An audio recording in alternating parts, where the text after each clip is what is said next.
네, 제11강 지수에 대해서 이번에 얘기를 해보겠습니다. 재테크에 처음 접하시는 분들, 그리고 초보자분들은 이 지수라는 단어가 굉장히 좀 낯설 수도 있을 것 같습니다. 하지만 결코 어려운 부분은 아니고요. 오늘 지수에 대해서 굉장히 중요한 내용이니까 한번 잘 이해해 보시고 재테크에 도움이 되었으면 좋겠습니다. 그리고 새롭게 너무 썰렁해서 제가 이번 강의부터 좀 관련된 그림을 한 번씩 넣어봤습니다. 네, 썰렁하지 않고 좋네요. 자, 그럼 시작하겠습니다. 먼저 지수의 의미부터 말씀드리겠습니다. 영어로는 인덱스라고 합니다. 지수는요, 가격의 추이를 말하는 겁니다, 결국.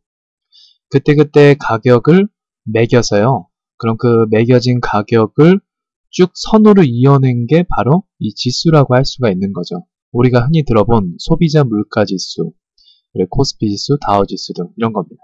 그럼 어제 가격 이렇게, 또 오늘 가격 이렇게, 내일 되니까 가격이 또 이렇게 하면은 이렇게 연결이 돼갖고 이게 그래프가 되면은 이런 게 이제 그래프가 지수가 되는 거겠죠. 제가 손이 좀 떨려서 이렇게 흔들렸네요. 자, 그러면 지수를 통해서 우리는 과거를 알 수 있고 대상의 특징도 알 수 있다는 장점이 있습니다. 먼저 예입니다. 소비자 물가 지수. 그렇죠. 그때그때마다의 통계를 내니까 이게 이제 연결이 돼갖고 이제 그 지수가 되는 겁니다. 다음은 기준금리와 코스피. 빨간 선이 코스피인데요. 이 코스피도 마찬가지로 그때그때 주식 가격을 먹여서 지금 놓고 보니까 이 선이 이어져서 이게 지수가 되는 겁니다. 그럼 여러분 인덱스 펀드라는 단어 들어보셨죠? 그건 어떤 걸 얘기하는 거냐면요.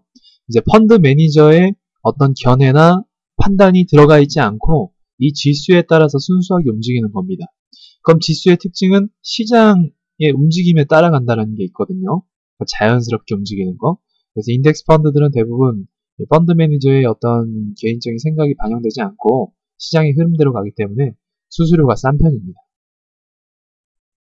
자, 그럼 재테크에서 지수의 중요성, 제가 왜 정말 중요하다고 얘기하는지를 말씀드릴게요. 자, 보시면요. 투자 대상의 가격을 파악해서 투자 적기를 정할 수 있습니다.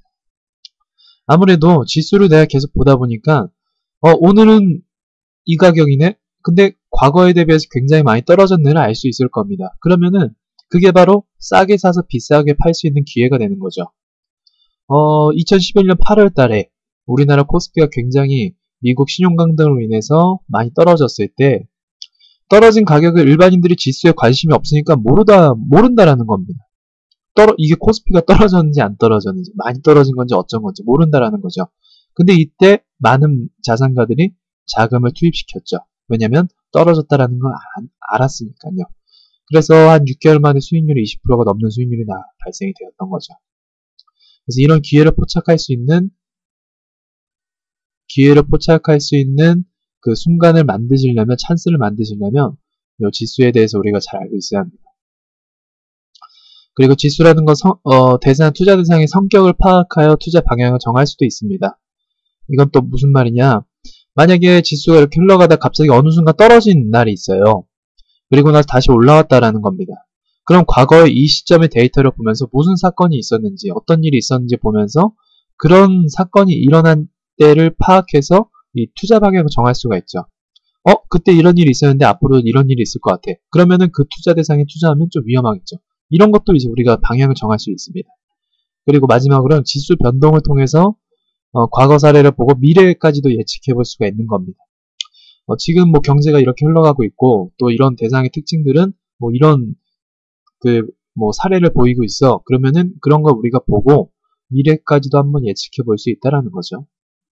그래서 지수만 제대로 파악하신 분이라고 한다면 재테크를 어디로 해야 될지 크게 고민을 안 하셔도 좋습니다. 자, 이제 그러면 우리가 주목해야 될 만한 지수가 뭐가 있냐?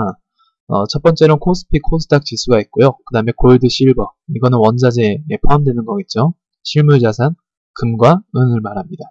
그리고 해외 지수로는 여러분들이 차이나, 인도네시아, 브라질, 베트남을 좀 유심히 보셨으면 좋겠어요.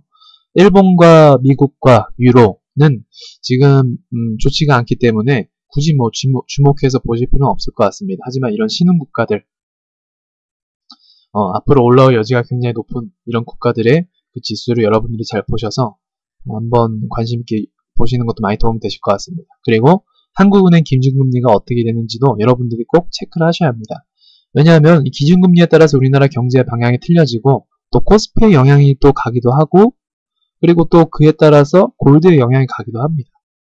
그렇기 때문에 이 한국은행 기준금리도 여러분들이 이번에는 올라갔는지 아니면 이번에 내려갔는지를 잘 파악하시면 도움이 될 것 같습니다. 자, 이상으로 지수에 대한 강의를 마쳐보도록 하겠습니다. 이 지수를 여러분들이 잘 이해하시고 보시는 게 중요한데 그러면 제가 이 다음부터는 각 투자 대상, 코스피, 뭐 원자재, 뭐 해외 차이나 해외 그 지수들이 어떤 특징을 갖고 있는지에 대해서 이야기를 나눠보도록 하겠습니다. 네, 마치겠습니다.